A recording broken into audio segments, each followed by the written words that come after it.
जो स्त्री अपने पति के साथ रात में सोती नहीं है वह कान खोलकर सुन ले, बाद में पछताना नहीं पड़ेगा। जो स्त्री अपने पति के साथ शयन कक्ष में सोती नहीं है या अपने पति को साथ में सोने नहीं देती है तो उनको बाद में पछताना ही पड़ता है। ऐसा क्यों होता है और वह बाद में क्यों पछताती है?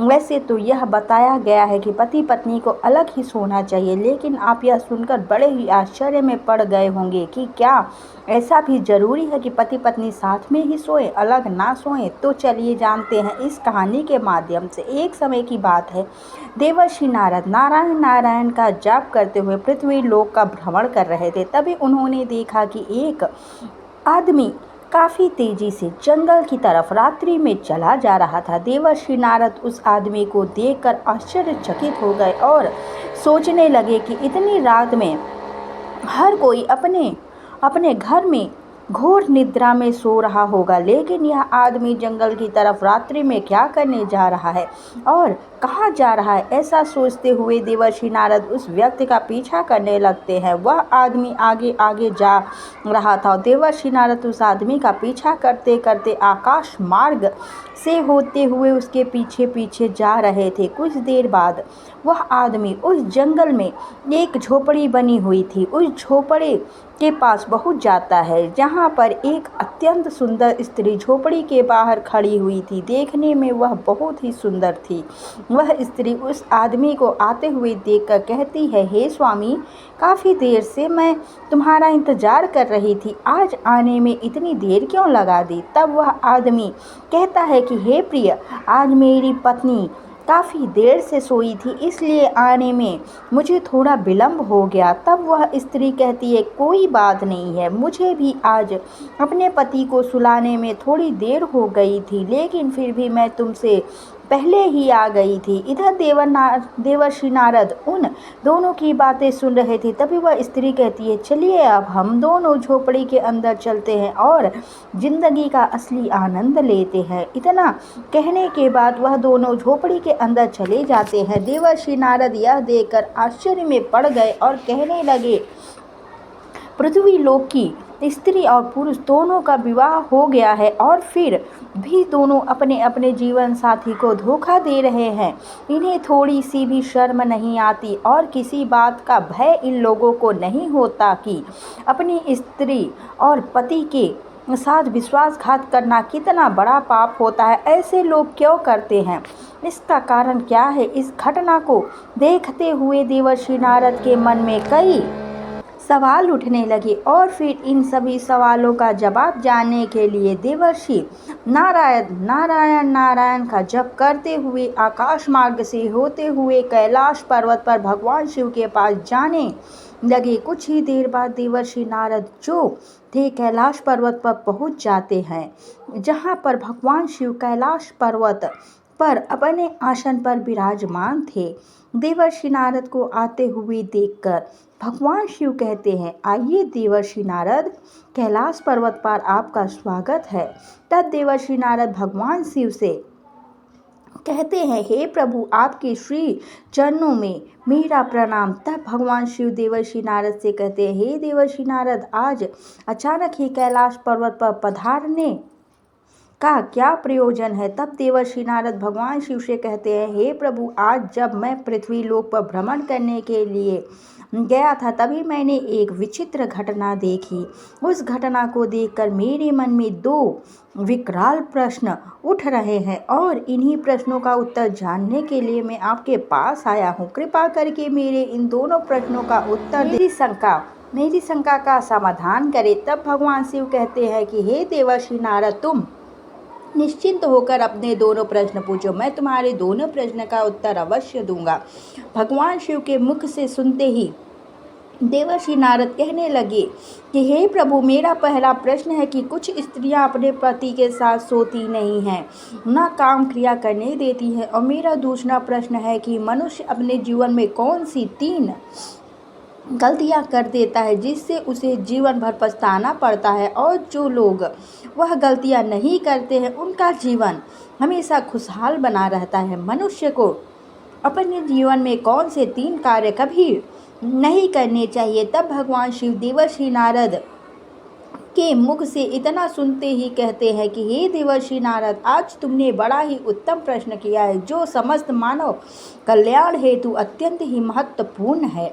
इस प्रश्न का उत्तर प्रत्येक मनुष्य को एक बार अवश्य जानना चाहिए, क्योंकि कुछ लोग जवानी में कुछ गलतियों के कारण अपने संपूर्ण जीवन को बर्बाद कर लेते हैं, और जो लोग अपनी जिंदगी को खुशहाल बनाना चाहते हैं उन्हें यह बातें जानना अति आवश्यक है। अब मैं तुम्हें एक अत्यंत महत्वपूर्ण और ज्ञानवर्धक कथा के माध्यम से सभी प्रश्नों का उत्तर बताने वाला हूँ। तुम इन कथा को बड़े ध्यानपूर्वक सुनना। भगवान शिव के मुख से इतना सुनते ही देवर्षि नारद कहने लगे कि हे प्रभु, आप कृपा करके उस कथा को मुझे सुनाइए। मैं आपको वचन देता हूँ कि मैं इस कथा को शुरू से लेकर अंत तक अवश्य सुनूंगा और इस कथा का प्रचार मैं समस्त लोकों में जाकर करूँगा। फिर भगवान शिव कथा सुनाना आरंभ करते हैं और कहते हैं कि हे देवर्षि नारद, प्राचीन समय की बात है। विराट नगर में बहुत ही सामान्य जीवन जीने वाला एक किसान रहता था, जिसका एक पुत्र था। उसका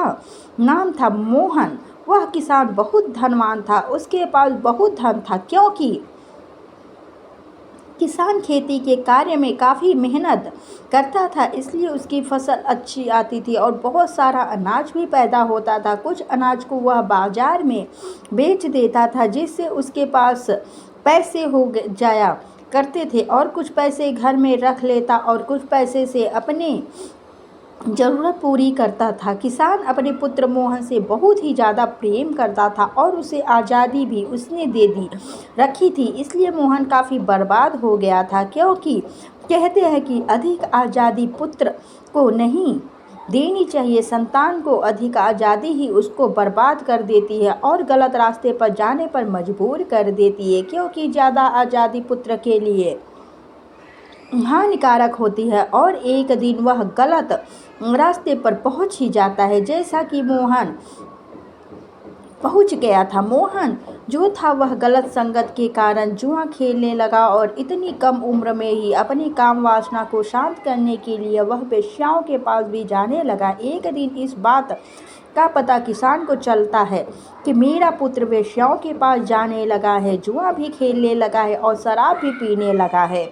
इसका चर्चा बहुत ज़्यादा बढ़ गया है, अब कोई उपाय करना ही होगा। फिर किसान ने सोचा, अब मुझे अपने पुत्र का विवाह कर देना चाहिए, क्योंकि जब इसका विवाह हो जाएगा घर में इसकी पत्नी आ जाएगी, तो जितने भी यह गलत कार्य कर रहा है हो सकता है पत्नी इसे समझा दे और उसके बाद मान ले और यह गलत रास्ते से सही रास्ते पर आ जाए। यह सोचकर किसान ने अपने पुत्र मोहन का विवाह करवा दिया। विवाह होने के बाद मोहन घर में ही रहने लगा, क्योंकि उसकी पत्नी अत्यंत सुंदर और रूपवान थी। कुछ समय बाद मोहन कि माता पिता वृद्धावस्था में पहुंच गए थे, वे बूढ़े हो गए और एक दिन ऐसा आया कि वह दोनों दुनिया को छोड़ कर के चले गए। भगवान शिव आगे कहते हैं कि हे देवर्षि नारद, असली कहानी तो अब यहाँ से शुरू होती है। मोहन की पत्नी अत्यंत सुंदर थी, इसलिए मोहन की काम वासना को शांत होने लगी थी, परंतु मोहन की जुआ खेलने की आदत नहीं गई थी, इसलिए जुए में सारी संपत्ति मोहन हार गया और अब उसके पास बिल्कुल धन नहीं था और ना ही कोई उसके पास हुनर था। एक दिन उसकी पत्नी ने कहा, अब तो हमारे घर में खाने तक को कुछ नहीं है, तुम यहाँ के राजा के पास चले जाओ और वहाँ कोई नौकरी ढूंढ लो ताकि हम अपने जीवन का गुजारा कर सके। भगवान शिव कहते हैं, हे देवर्षि नारद, समझने वाली बात है, अगर कोई व्यक्ति राजा के पास नौकरी मांगने के लिए जाता है तो राजा पहले उससे पूछता है कि तुम क्या कर सकते हो। अगर तुम्हारे पास कोई अच्छा हुनर है तो तुम्हें नौकरी भी दे देंगे या किसी कार्य पर रख ले, और अगर तुम्हारे पास कोई हुनर नहीं है तो तुम्हें बेकार आदमी समझकर आपको वहां से निकाल देंगे। हे देवर्षि नारद, इंसान की कला ही उसकी पहचान होती है और मोहन के पास तो कुछ भी नहीं था, ना धन था ना ही उसके पास कोई हुनर था, इसलिए वह अपने जीवन के एक ऐसे मोड़ पर पहुंच गया था जहां पर इंसान का केवल पछतावा ही बचता है। उसके 2 पुत्र भी हो गए थे, उसका विवाह करना था, पैसे की बहुत ही ज़रूरत थी और मोहन के पास फूटी कौड़ी तक नहीं थी। घर चलाना भी मुश्किल होने लगा था। मोहन दाने दाने के लिए मोहताज होने लगा। मोहन अपने शरीर की शक्ति को पूरी तरह से बर्बाद कर चुका था। एक दिन मोहन काम भाव से अपनी पत्नी के पास गया, तब उसकी पत्नी बोली, इस संसार में इंसान का सबसे बड़ा सुख केवल काम वासना ही नहीं होता है, बल्कि ज़रूरतमंद लोगों की मदद करना भी होता है। और जो लोग काम वासना के चक्कर में अंधे हुए हैं, वह बर्बाद हुए हैं। आगे मोहन की पत्नी कहती है, हे स्वामी, अब मैं तुम्हें 3 गलतियां जो बताने जा रही हूँ, उन्हें बहुत ही गौर से सुनना, क्योंकि मनुष्य यह 3 गलतियां कर बैठता है। कुछ लोग अनजाने में करते हैं तो कुछ लोग जानबूझकर कर बैठते हैं, और जो लोग यह गलतियां कर बैठते हैं वे बाद में पूरी तरह से बर्बाद हो जाते हैं। सबसे पहली गलती यह है, जो अपने जीवन के शुरुआती दिनों में अच्छी शिक्षा और हुनर नहीं सीखते हैं तो अपने जीवन और करियर में कई तरह की दिक्कतों का सामना करते हैं। आपकी यही गलती आपको जीवन भर परेशान कर सकती है। दूसरी गलती यह है, कार्यों को टालने की आदत। अगर आप अपने जवानी के दिनों में किसी भी काम को करने में आनाकानी करते हैं और उस समय का सही तरीके से इस्तेमाल नहीं करते हैं, तो ऐसा होने की वजह से आगे चलकर आपको अपने लक्ष्य को हासिल करने में काफ़ी परेशानी हो सकती है। तीसरी गलती यह है, गलत संगत में रहना। अपने जीवन के दिनों में गलत संगति में पड़ जाना और बुरी आदतों की लत लगा लेना आपको आने वाले समय में तरक्की करने से रोक देगा और आपको बर्बादी की ओर ले जाएगा। और सबसे ज़रूरी बातें हैं कि सेहत का ध्यान ना रखना। अगर आप जवानी के दिनों में अपने शरीर और मानसिक सेहत का ध्यान नहीं रखते हैं तो समय में आगे चलकर आपको कई तरह की बीमारियां भी हो सकती है। इसलिए अपनी सेहत का विशेष ध्यान रखना अति आवश्यक होता है। मोहन की पत्नी मोहन से आगे कहती है, हे स्वामी, तुमने तो अपने जीवन की शुरुआत ही गलत तरीके से कर ली, इसलिए आज हम लोगों को इस तरह की दिक्कतों का सामना करना पड़ रहा है। अब मैं तुम्हारे साथ काम क्रीड़ा नहीं करना चाहती हूँ, तुम्हारे साथ न सोना चाहती हूँ और ना ही सुलाना चाहती हूँ। अब हम दोनों भी उम्र भी आधी हो चुकी है। मैं भगवान की सेवा करना चाहती हूँ। भगवान हम लोग की सहायता अवश्य करेंगे। अब यही समय है आत्मा को परमात्मा से जोड़ने का। बाल अवस्था यानी जवानी तक लोगों का जीवन ब्रह्मचारी होता है। ब्रह्मचारी के बाद लोग विवाहित जीवन में आते हैं। विवाहित जीवन में आने के बाद लोग पुत्र की कामना करते हैं। पुत्र होने के बाद लोग बहू की कामना करते हैं। फिर बेटे हो जाते हैं और फिर उस ब्रह्मचारी जीवन में वापस चले जाते हैं जहाँ से विवाहित जीवन में आए थे।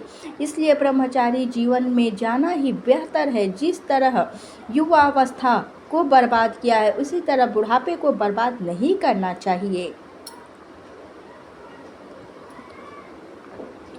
पूजा पाठ, भजन कीर्तन आदि करना चाहिए और मैं अपने आप को बर्बाद नहीं होने देना चाहती हूँ। अब तो तुम समझ ही गए होगे कि मैं तुम्हारे साथ काम क्रीड़ा क्यों नहीं करना चाहती और तुम्हारे साथ क्यों नहीं सोना चाहती हूँ। अब हम लोगों का केवल एक ही लक्ष्य है, अपने बच्चों का विवाह कर देना। तुम काम क्रीड़ा को भूल कर मेहनत पर ध्यान दो। एक दिन भगवान हम लोगों की जरूर सुनेगा। आगे भगवान शिव कहते हैं कि हे देवर्षि नारद, उस मोहन की पत्नी ने सही कहा था। जो लोग मुझसे सच्चे मन से जुड़ जाते हैं उन्हें कभी कोई चीज़ की तकलीफ हो ही नहीं सकती। फिर क्या होता है, उस औरत को एक बूढ़ी औरत मिल जाती है। वह बूढ़ी औरत जो थी अपना सारा धन संपत्ति मोहन की पत्नी को दे देती है और उसी के घर में रहने लगती है और कहती है कि मेरे पास कोई पुत्र नहीं है, तुम ही मुझे संभालो, मुझे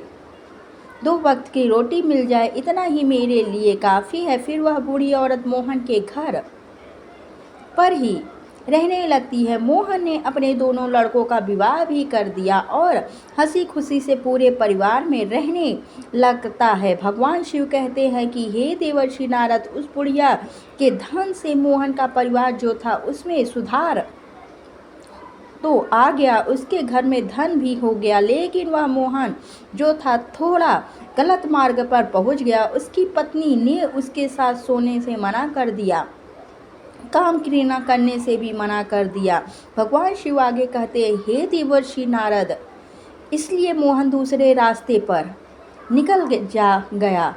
जो रास्ता मोहन के लिए बहुत ही गलत था, उस जिसे आप देख करके आ रहे हैं। मोहन जो था वह एक स्त्री से प्रेम के जाल में फंस गया था, क्योंकि उसकी स्त्री जो थी ना तो उसके साथ सोती थी और ना उसे सोने देती थी और ना ही उसकी काम वासना को शांत करने के लिए उसके साथ काम क्रीड़ा करती थी।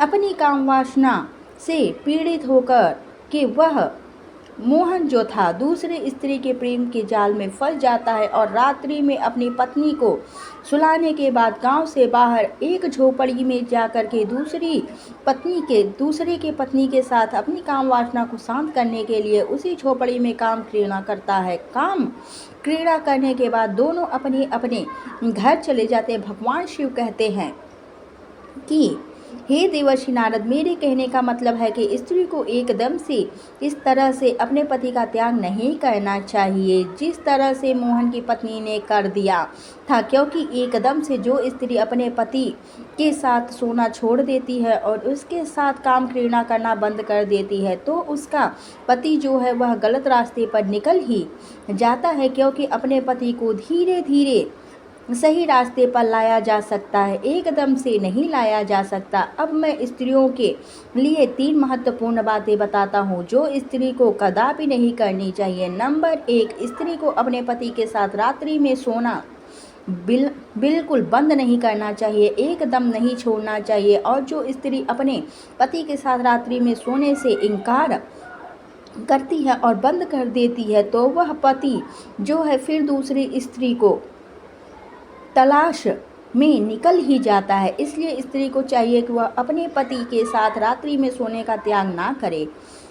नंबर 2, स्त्री को यह भी चाहिए कि अपने पति के साथ काम क्रीड़ा करना भी बंद ना करे। जो स्त्री अपने पति के साथ काम क्रीड़ा नहीं करती है, एकदम से उसे बंद कर देती है तो पति व्यभिचारी बन जाता है और वह पराई स्त्री के साथ व्यभिचार करने लगता है, क्योंकि स्त्री जो है वह अपने पति को व्यभिचार करने से बचाती है। जो स्त्री अपने पति की सारी इच्छाएं पूर्ण करती हैं और एक दिन सही रास्ते पर लाकर के उसे खड़ा कर देती है तो वही स्त्री उत्तम मानी जाती है। और जो स्त्री अपने पति से शारीरिक संबंधों का त्याग कर देती है तो वह स्त्री अपने पति के व्यभिचारी होने की दोषी कहलाने लगती है। इसलिए हर स्त्री को चाहिए कि वह अपने पति के साथ काम क्रीड़ा करे और अपने पति की काम वासना को भी शांत करे, ताकि उसका पति पराई स्त्री के चक्कर में व्यभिचार ना कर पाए। नंबर 3, स्त्री को चाहिए कि उसका पति